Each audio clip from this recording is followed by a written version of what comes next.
So now that you've learned about all three types of functions in Dart, can you try and solve this problem that we have here and make our error go away? So if you haven't fixed it yet, pause the video and try and complete the challenge.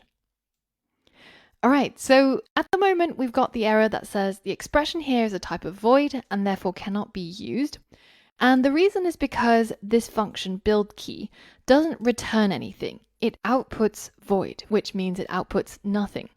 So in order to change this, we have to change the output type and also use that return keyword to specify what needs to come out of this function.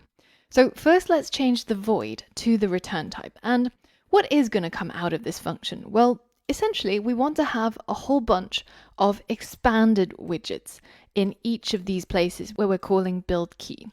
So we can simply specify the data type of our expanded widget. So we can write expanded right here. And now this function, once it gets called, should return something that has a data type of expanded. And that's exactly what we're going to do here. We're going to write return. And the thing that we're going to be returning is this expanded widget.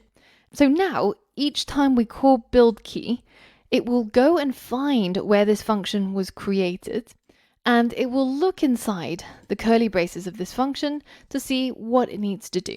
And in this case, it simply just needs to return an expanded widget which contains a flat button which has a red color, and when it gets pressed, it plays note 1.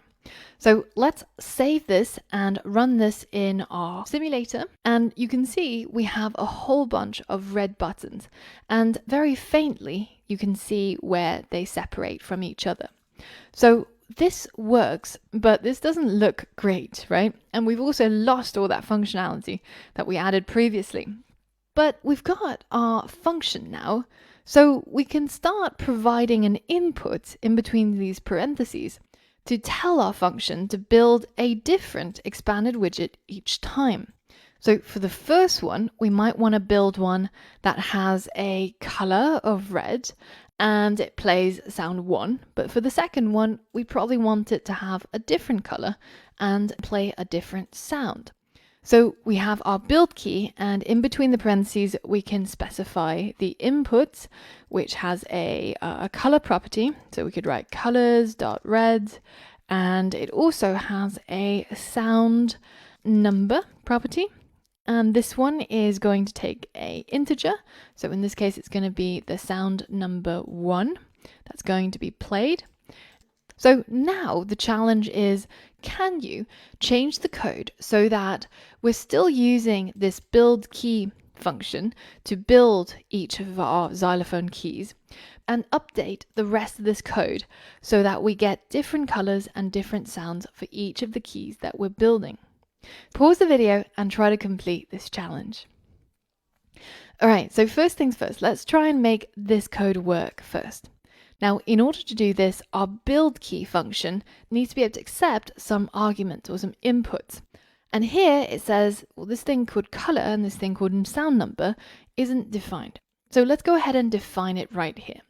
And remember that if we want to have named parameters, then we need to enclose the input inside some curly braces like this. And the first input has a data type of color, and we decide to call that property just the word color, but of course in lowercase.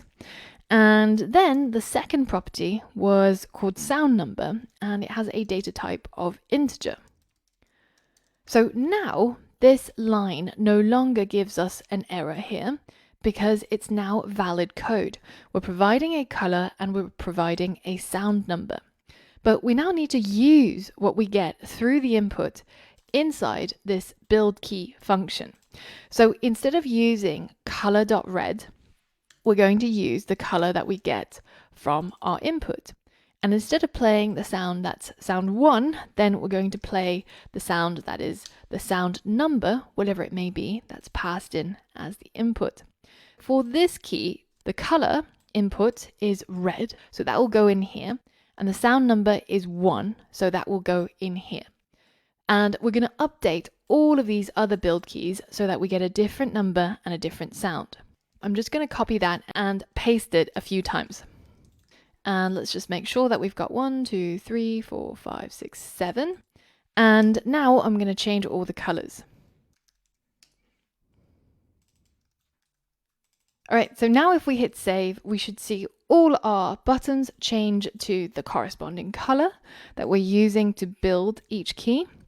And now all we need is to change each of these sound numbers so that when they get pressed, they play different sounds.